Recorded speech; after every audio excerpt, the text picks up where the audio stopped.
Duty ফাঁকি দিয়ে private হাসপাতালে প্র্যাকটিস করার অভিযোগ পাওয়া গেছে মানিকগঞ্জ মেডিকেল কলেজ হাসপাতালের সহকারী অধ্যাপক ডাক্তার মোহাম্মদ আশরাফুল হোসেনের বিরুদ্ধে। জানা যায় যে মঙ্গলবার সকালে কয়েকজন রোগী ইকো পরীক্ষা করাতে মানিকগঞ্জ মেডিকেল কলেজ হাসপাতালে আসলে দীর্ঘক্ষণ অপেক্ষার পর ইকো ডাক্তার না পেয়ে দালাল চক্রের ফাঁদে পড়ে দালালদের কথা মতো ভুক্তভোগী রোগীরা হাসপাতাল সংলগ্ন সুরক্ষা ডায়াগনস্টিক্স অ্যান্ড ফিজিওথেরাপি সেন্টারে যায়। দুপুর 12:30টার দিকে ডাক্তার আশরাফুলকে প্রাইভেট প্র্যাকটিসে ব্যস্ত থাকতে দেখা যায়।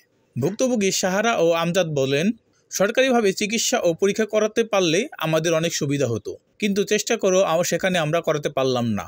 দুপুর 12:30টার দিকে ডাক্তার আশরাফুলকে দিয়ে সুরক্ষা ডায়াগনস্টিক্স সেন্টার থেকে আমরা ইকো পরীক্ষা করিয়েছি, এতে আমাদের অনেক বেশি খরচ হলো। মেডিকেল কলেজের অধ্যক্ষ ডাক্তার ATM সোলাইমান হোসেন বলেন, আমি যেটা শুনছি, কিন্তু ডাক্তার সাহেব যেটা বলতেছিলেন সেটা দুইটার পরে গিয়ে রোগী দেখছে, এটা বিষয়টা দেখতে হবে।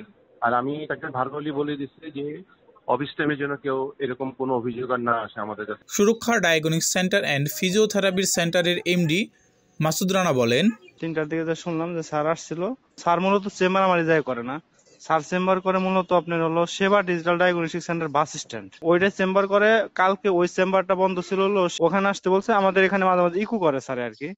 তো ওই সূত্রে কালকে স্যার ওখানে গেছিল, তখন একটা ইকো ছিল, পরে ওই ইকো করছে আর ওনার নানিকে দেখছে।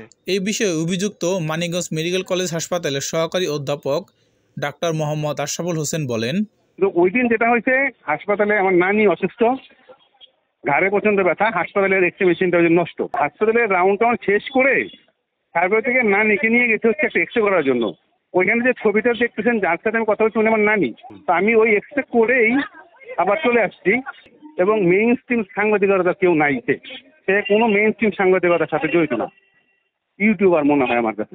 এটা মিথ্যা কথা। এখন আমি তো চাবো যে আপনি একটু তদন্ত করেন, দেখেন আসলে সত্য কিনা। Mohammad Suman, desk report, DN Bangla.